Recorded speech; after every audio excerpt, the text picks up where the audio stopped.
नमस्कार दोस्तों, simplifying engineering education में आपका स्वागत है।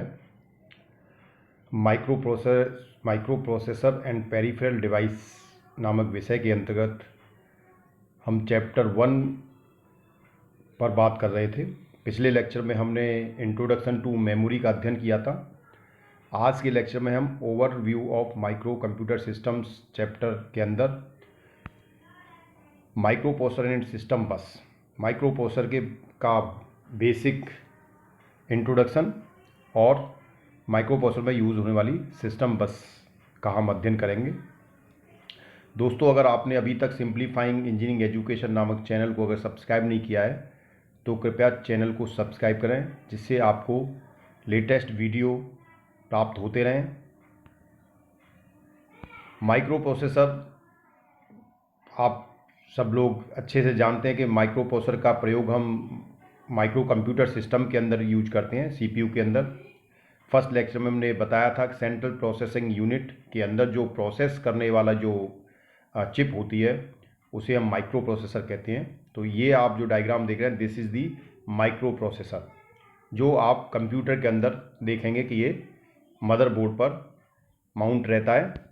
तो माइक्रो प्रोसेसर की अगर हम बात करें, what is the microprocessor, तो a microprocessor is a CPU on a single chip in which there is a facility of microprocessor, memory and input output. यानी जो सेंट्रल प्रोसेसिंग यूनिट था, एक तरह से this is a microprocessor, it's a microprocessor, but there is a very slight difference between the microprocessor and CPU. Central processing unit is nothing, it's a combination of microprocessor and the some memory and input output devices। यानी कि अगर processor के साथ में कुछ peripherals connect कर दिए जाएं, जिसमें input device, output devices, memory, ये सब हो सकते हैं, तो वो पूरा जो एक सर्किट है, जो सिस्टम है, जिसके अंदर ये बहुत छोटे छोटे सब सिस्टम्स कनेक्टेड हैं, इसको हम सीपीयू बोलते हैं, central processing unit. Micro processor को प्रोसेस करने के लिए कुछ सपोर्टिंग पेरिफेरल्स की ज़रूरत पड़ती है। तो उसमें जब ये सारी फैसिलिटीज़ एक सिंगल चिप पर, एक ऐसी चिप पर हम, जिसमें कि माइक्रो प्रोसेसर हो, जिसमें इनपुट डिवाइस, आउटपुट, इनपुट, एक ऐसी चिप जिसमें हम इनपुट देने की फैसिलिटीज़ हो, उससे हमें कुछ आउटपुट मिलता हो, और जिसमें प्रोसेस करने की कैपेबिलिटी हो, और उसके अंदर एक इंटरनल मेमोरी स्टोरेज भी हो, मेमोरी हो यानी कि स्टोरेज हो, तो उस चिप को हम माइक्रो प्रोसेसर कहते हैं। और जब माइक्रो प्रोसेसर के साथ में कुछ पेरिफेरल डिवाइसेस हम कनेक्ट कर देते हैं तो उसको हम सीपीयू बोलते हैं, सेंट्रल प्रोसेसिंग यूनिट। तो आप एक तरह से सीपीयू को माइक्रो प्रोसेसर हम कह सकते हैं, बट माइक्रो प्रोसेसर को हम सीपीयू नहीं बोल सकते, क्योंकि माइक्रो प्रोसेसर के साथ में पेरिफेरल्स अलग से कनेक्टेड नहीं होते।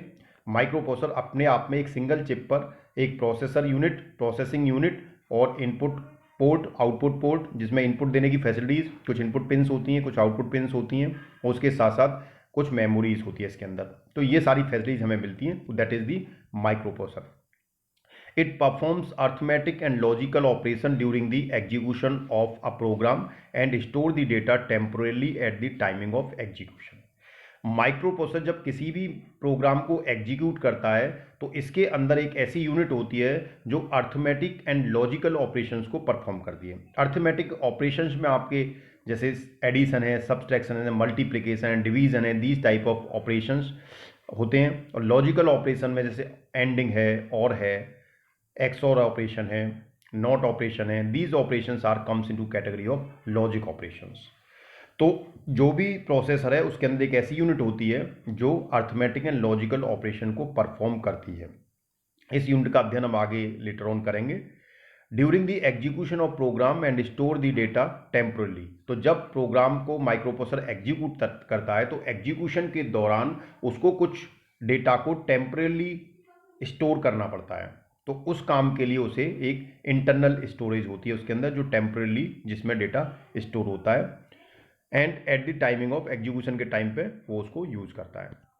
Then it also provides the timing and control signals to all peripherals of the computer.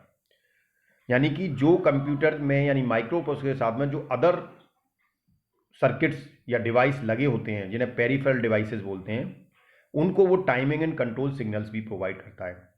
यानी माइक्रो प्रोसेसर को किस समय पर कौन से पेरिफेरल्स की सर्विस लेनी है, कौन से पेरिफेरल्स को यूज करना है, वो सारे कंट्रोल सिग्नल्स के थ्रू माइक्रो प्रोसेसर उनको इंस्ट्रक्ट करता है, डायरेक्ट करता है कि उसको कौन से डिवाइस के साथ में कम्युनिकेट करना है। देन माइक्रो प्रोसेसर के अंदर दूसरा जो सबसे इंपॉर्टेंट पार्ट आता है, दैट इज अ सिस्टम बस। क्या होता है सिस्टम बस? सिस्टम बस provides the communication path between the microprocessor and connected different peripherals. यानी जैसे बस से आपको सुनने में सबसे पहले फर्स्ट टाइम हम जब बस का नाम सुनते हैं तो हमें वो बस सुनाई देती है जिसमें हम बैठकर कहीं एक स्थान से दूसरे स्थान पर जाते हैं। तो डेफिनेट है कि बस is nothing, is a transport medium, it's a medium of transport जिसमें हम एक जगह से दूसरी जगह वो पैसेंजर्स को कैरी करती है। वही सेम कॉन्सेप्ट यहाँ पर है। बस नाम इसलिए दिया गया है कि इसमें जो पैसेंजर्स हैं वो डेटा होता है। डेटा मीन्स एक डिजिटल डेटा होता है 0 1 की फॉर्म में, उसको हम कैरी करते हैं एक डिवाइस से दूसरे डिवाइस पर। It may be carry from the microprocessor to the some peripheral और from the peripheral to the microprocessor. दोनों के बीच में जो कम्युनिकेशन होता है, तो कम्युनिकेशन के जो डाटा का आदान प्रदान होता है उसके लिए बस का प्रयोग किया जाता है। तो it's nothing, it's a communication path between the microprocessor and the it connected different peripherals. तो जब तक एक माइक्रो प्रोसेसर है, बहुत सारे पेरिफेरल्स हैं। सपोज हमारे पास एक माइक्रो प्रोसेसर है यहाँ पर, और अगर उसके साथ साथ कुछ छोटी आईसी भी हैं, जो माइक्रो प्रोसेसर है, इसके साथ कुछ सपोर्टिंग आईसी भी हैं। अगर इस तरह से ब्लॉक में हमारे पास कुछ पेरिफेरल्स हैं, suppose it's 1 peripheral, it's 2 peripheral, it's 3, it's 4, 4 peripherals हैं, एक माइक्रो प्रोसेसर है। लेकिन जब तक इनको हम आपस में इंटरकनेक्टेड नहीं करेंगे तब तक ये एक दूसरे से कम्युनिकेट नहीं कर सकते। तो अगर हम इनको जब कम्युनिकेट कराने के लिए इन पेरिफेरल से कनेक्ट करेंगे थ्रू दी सिस्टम बस, देन इट विल कम्युनिकेट। तो इस तरह से हम कह सकते हैं कि माइक्रो प्रोसेसर, जब तक पेरिफेरल्स डिवाइस माइक्रो प्रोसेसर के साथ सिस्टम बस के थ्रू कनेक्ट नहीं होंगे तब तक they can not communicate with each other, जब तक उनके बीच में कोई भी कम्युनिकेशन नहीं हो सकता। तो हम कह सकते हैं कि it is a group of wires which carry bits. तो एक तरह से ये एक वायर होता है, ग्रुप ऑफ वायर्स होता है, क्योंकि it depend on the number of bits, कितने बिट्स हम एक साथ प्रोसेस कर रहे हैं उसके अकॉर्डिंगली नंबर ऑफ वायर्स की संख्या कम या ज़्यादा हो सकती है। तो लेकिन एक combination of wire is called बस, और उस बस पर बिट जो है वो कैरी होती है। So is carry the bits. तो this is the block diagram of the system bus. इसमें देखें तो it's this is the microprocessor, एक इनपुट डिवाइस का ब्लॉक है, एक आउटपुट डिवाइस का ब्लॉक है। मेमोरीज हमारे पास एक मेन मेमोरी होगी, एक सेकेंडरी मेमोरी होगी। तो जब हम इन माइक्रो प्रोसेसर को इन डिवाइसेस से कनेक्ट करते हैं तो हमें उसके लिए ये बसेस की जरूरत पड़ती है, सिस्टम बस की जरूरत पड़ती है। तो that means bus is nothing, it provide the communication path between the microprocessor and the peripherals. Bus is use to connect the microprocessor with the input and output and memory. तो basically buses क्या क्या है, input output को और memory को micro processor connect करने के लिए प्रयोग की है। जैसा कि आप ब्लॉक डायग्राम में देख पा रहे हैं कि हमने माइक्रो प्रोसेसर को कनेक्ट किया हुआ है through the bus to the input device, output device और मेमोरी, इससे हमने कनेक्ट किया हुआ है। It has 3 types of buses. अब सिस्टम बस भी हमारी 3 तरह की होती है, एड्रेस बस, डेटा बस, कंट्रोल बस। जैसे कि हम ट्रांसपोर्ट मीडियम में देखते हैं तो आप ट्रांसपोर्ट में क्या होता है, अगर हमें पैसेंजर्स को कैरी करना है तो बस होती है आपका, जिसे आप बस बोलते हैं। लेकिन अगर आपको लगेज कैरी करना है तो उसके लिए आपके पास डिफरेंट मीडियम्स होते हैं, जिसमें ट्रक है ना। इसी तरह से ट्रेन भी होती है, तो ट्रेन में पैसेंजर ट्रेन होती है, गुड्स ट्रेन होती है। तो उसी तरह से बसेस में भी जब हमें कम्युनिकेशन करना तो उसके लिए भी हमने उसका क्लासिफिकेशन किया हुआ है according to their transport medium, कि वो ट्रांसपोर्ट में क्या डेटा कैरी करेगा, अकॉर्डिंगली हमने सिस्टम बस को भी डिवाइड किया हुआ है। तो उसमें सिस्टम बस देखें तो सिस्टम बस divided in 3 parts. One is address bus, data बस and control bus. Address bus की बात करें, it is a 16 bit unidirectional बस। अगर हम 8085 प्रोसेसर की बात करें तो उसके अंदर जो एड्रेस बस होती है वो 16 बिट की होती है, यानी कि वो 16 बिट के एड्रेस को माइक्रो प्रोसेसर एड्रेस यूज करता है।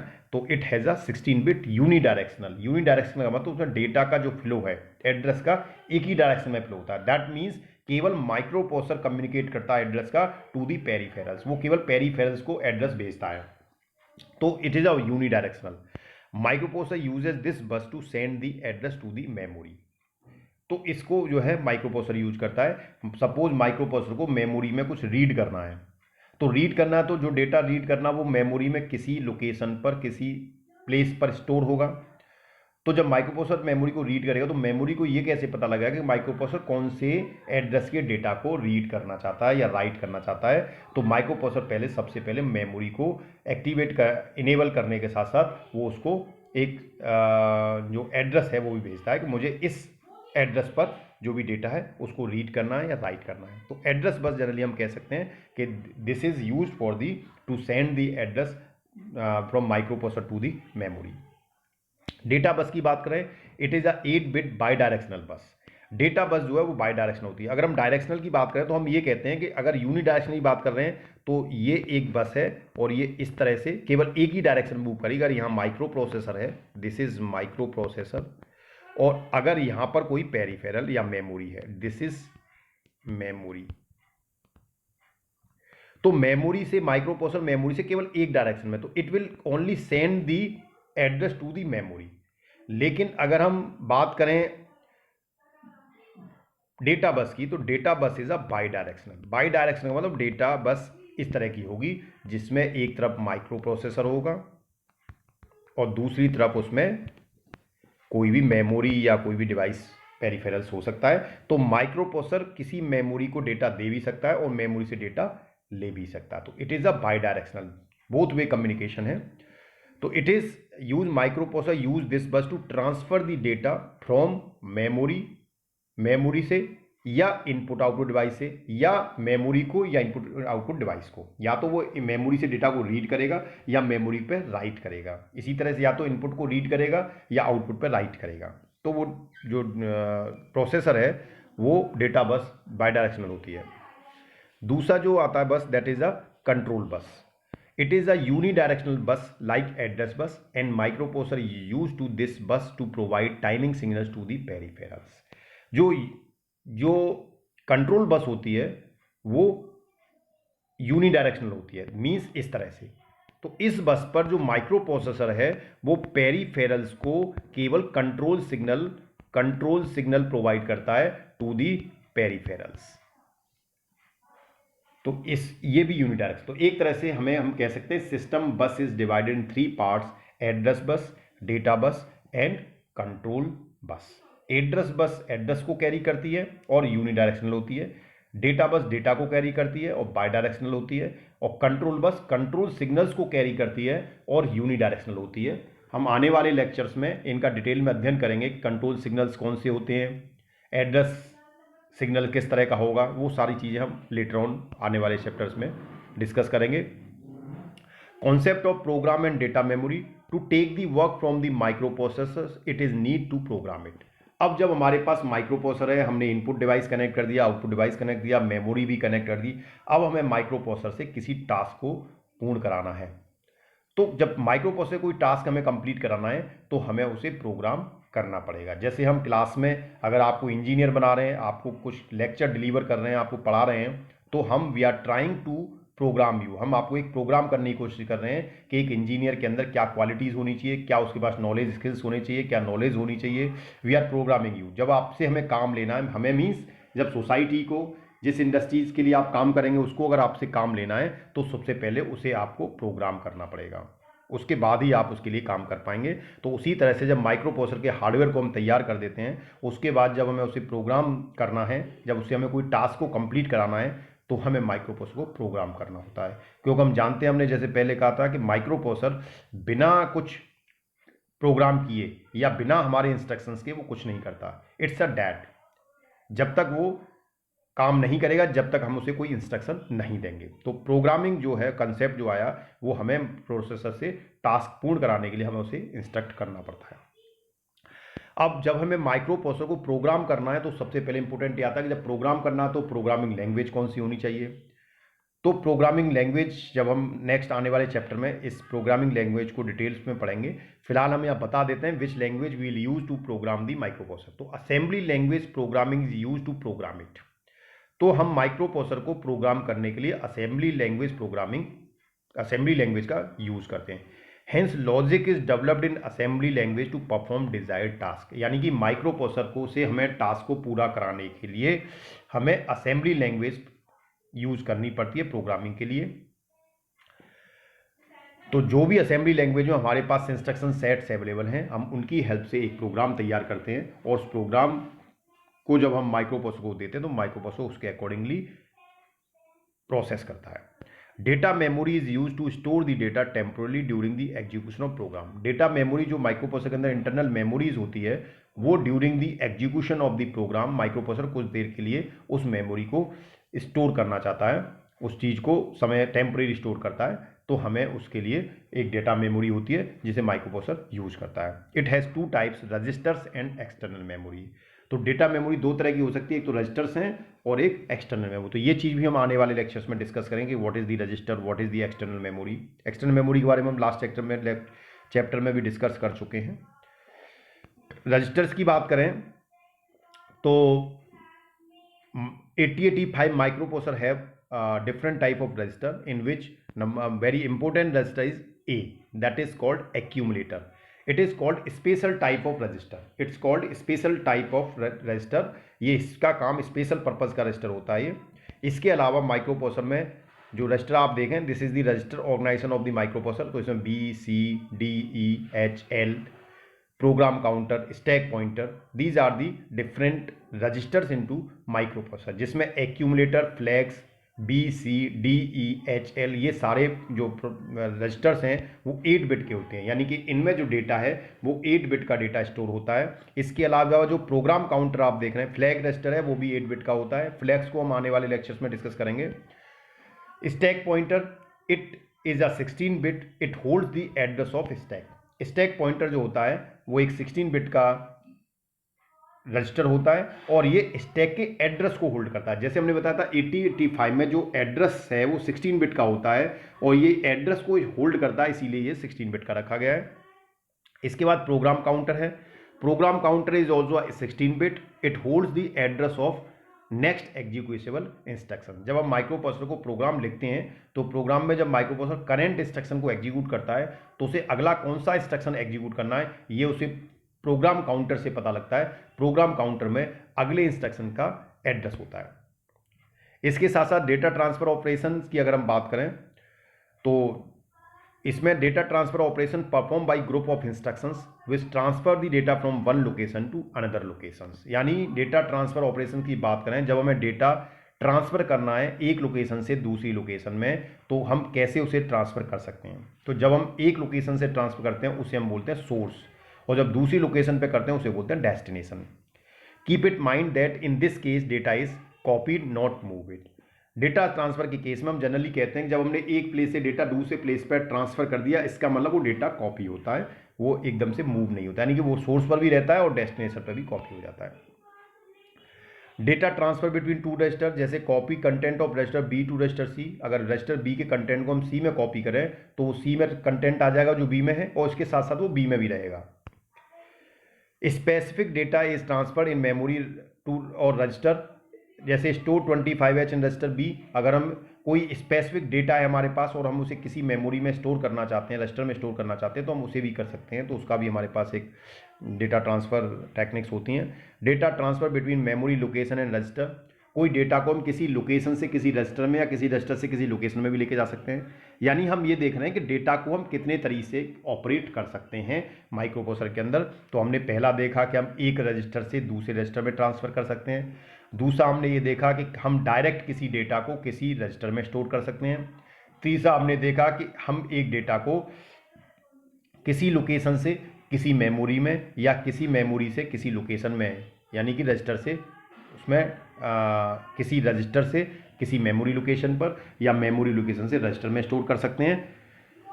Data transfer between the accumulator and input output devices. अब इनपुट से जो डेटा है, जो डेटा आप इनपुट दे रहे हैं उसे आप वो हमेशा एक्यूमुलेटर में ही जाएगा। अगर कोई डेटा आप आउटपुट पे देना चाहते हैं तो वो एक्यूमुलेटर से ही जाएगा। यानी इनपुट और आउटपुट डिवाइसेस का जो डेटा ट्रांसफर है वो हमेशा एक्यूमुलेटर के साथ होता है। तो हमने कहा था ना, accumulator is a special type of register. तो पहला स्पेशल कारण हमें पता लग गया कि केवल इनपुट आउटपुट का जो डेटा ट्रांसफर होता है वो एक्यूमुलेटर में ही होता है, के साथ होता है। तो ये एक स्पेशल टाइप का रजिस्टर हो गया। Thanks for watching the video. दोस्तों, अगर वीडियो आपको पसंद आया तो इसे शेयर करें, लाइक करें और चैनल को सब्सक्राइब करें। धन्यवाद।